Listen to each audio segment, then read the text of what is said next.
Estamos iniciando a nossa reta final do treinamento Conhecimentos Fundamentais de Pneus.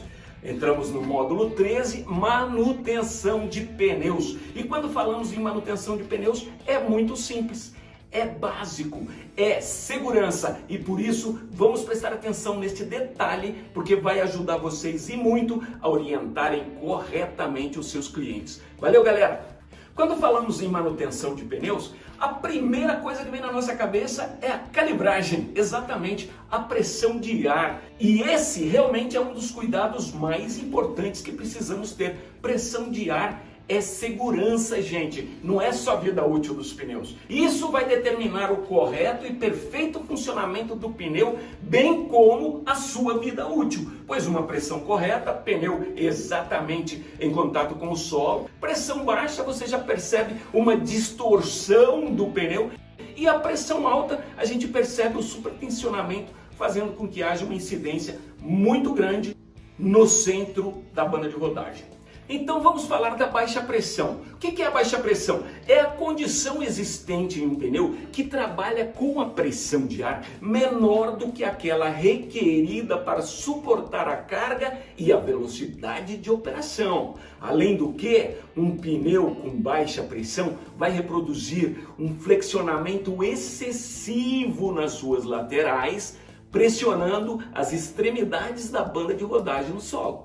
Em consequência disso, eu vou ter fadiga da carcaça pelo flexionamento, quebra na área do ombro do pneu, na área do talão do pneu, quebra circunferencial ali na área dos ombros, como eu disse, e danos na área dos talões. Além disso, desagregamento dos componentes de borracha e de tecidos e aço também. Desgaste irregular tremendo nas raias externas da banda de rodagem. Isso vai ocasionar uma vida útil menor do pneu, ok? Vamos em frente falando agora da alta pressão. A alta pressão é uma condição também existente num pneu que trabalha com a pressão de ar maior do que aquela recomendada pelo fabricante do veículo ou aquela requerida, né, para suportar a carga e a velocidade de operação do veículo. Ela produz um supertensionamento da carcaça, ok? E isso vai ter uma incidência de ar no centro da banda de rodagem. É isso, e vai ocasionar o desgaste ali onde vai ter uma geração maior de calor e incidência de carga.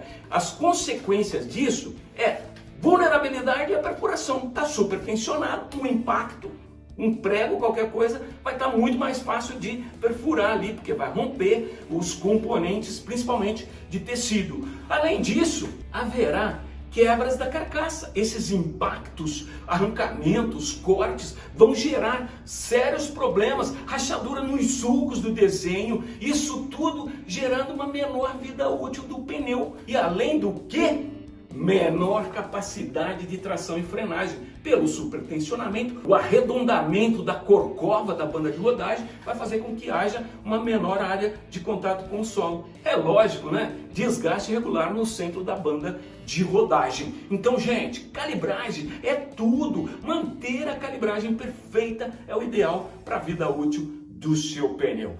Então, galera, a pressão correta, essa é a condição ideal para a operação de transporte de carga e velocidade. E a pressão tem influência direta na vida útil do pneu. Uma pressão correta vai produzir um flexionamento perfeito da carcaça. A banda de rodagem vai estar em pleno, ideal contato com o solo. E as forças internas do pneu vão estar agindo na mesma direção, fazendo com que o pneu tenha realmente o flexionamento ideal. Gente, para você ter uma ideia da influência da pressão na vida útil do pneu, se você tiver 100% da pressão indicada pelo fabricante, você vai ter 100% da vida útil do pneu. Ao passo que se você tiver 90% da pressão, você já tem uma perda de 5% da vida útil.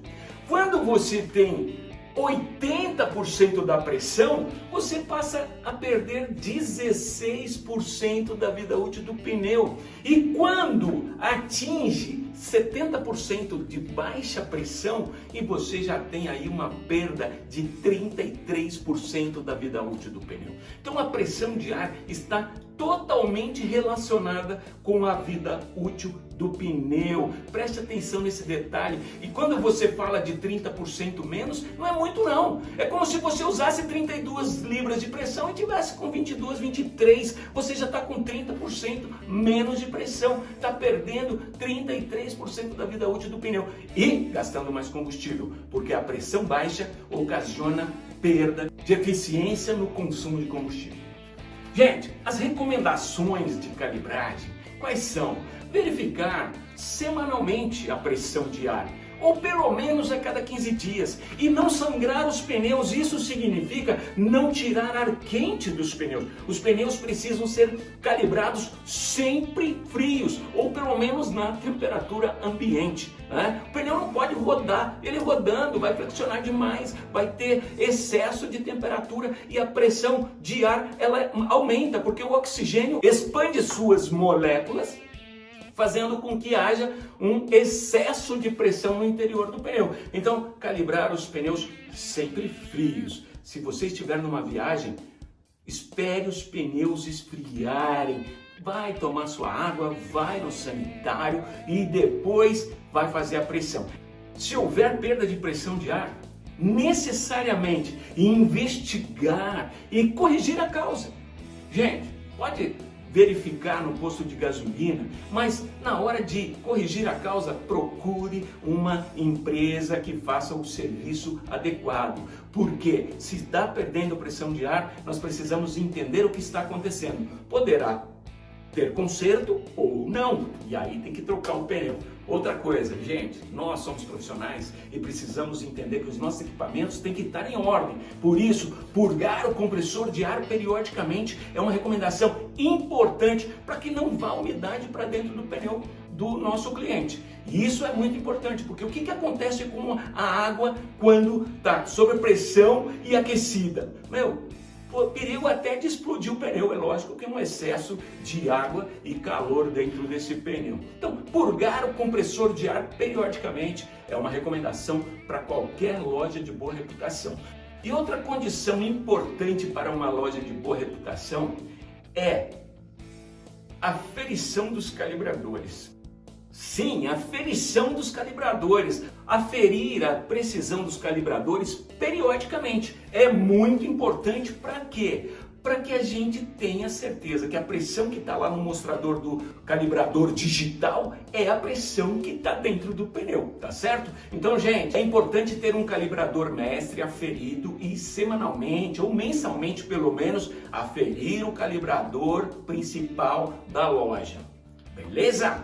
Olha só quanta informação você pode dar e ajudar o seu cliente a obter o máximo rendimento dos pneus do carro dele. Para finalizar, é muito importante utilizar a tampa de válvula. Gente, não precisa ser aquela tampa metálica, cara, aquela tampa bonita, a tampa plástica, porque ela só vai evitar a entrada de umidade e sujeira no núcleo da válvula, que é metálico, e com umidade e sujeira vai haver corrosão e principalmente vazamento de ar. Então, utilize a tampa de válvula. Isso é muito importante para manter a pressão correta dentro do pneu e, consequentemente, uma vida útil adequada para o pneu do seu cliente. Então, gente, qual deve ser a pressão utilizada no pneu para finalizar esse nosso módulo? A pressão utilizada no pneu deverá ser sempre aquela recomendada pelo fabricante do veículo. E essa recomendação, ela vem afixada na coluna da porta do motorista ou na portinhola do tanque de combustível. Se não encontrar ali, no manual do proprietário, com certeza está lá a recomendação.